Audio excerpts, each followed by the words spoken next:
Malebná obec Dolná Krupa leží iba pár kilometrov severozápadne od Trnavy. Miestni obyvatelia hovoria, že má 7 divov, 7 zvláštnych miest. Jedným z nich je klasicistický kaštieľ, ktorý je najvýznamnejšou kultúrno-historickou pamiatkou v Dolnej Krupej. Jedinečnosť architektúry a kultúrna hodnota ho radí k významným pamiatkam z prvej štvrtiny 19. storočia. Pôvodný barokový kaštieľ dal na mieste dnešného postaviť syn Márie Terézie Anton. Následnú prestavbu inicioval Jozef Brunswick.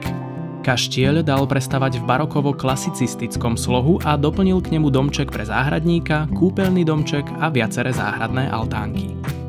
O pár rokov neskôr sa Jozef Brunswick rozhodol pre úplnú rekonštrukciu v štýle moderného klasicizmu. Prestavba začala v roku 1822 a práve po nej nadobudol kaštieľ súčasnú podobu.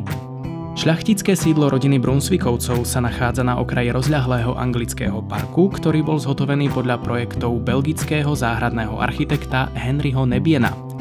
Dominantou je systém umelých jazierok, odraz kaštieľa v ich vodách je typický pre mnohé vyobrazenia na maľbách či fotografiách. Súčasťou parku sú vzácne dreviny. Najvyšším stromom v parku je sekvojovec mamutí s obvodom kmeňa viac ako 5 metrov. Ani zásah blesku v roku 1978 mu neubral na kráse a majestátnosti. Na začiatku 19.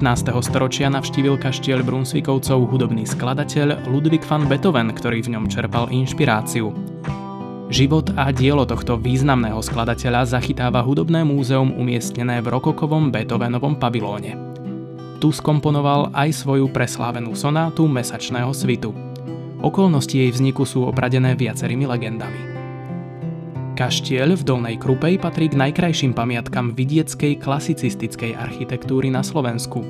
Preslávil sa bohatými umeleckými zbierkami, knižnicou a mimoriadnou obrazovou galériou.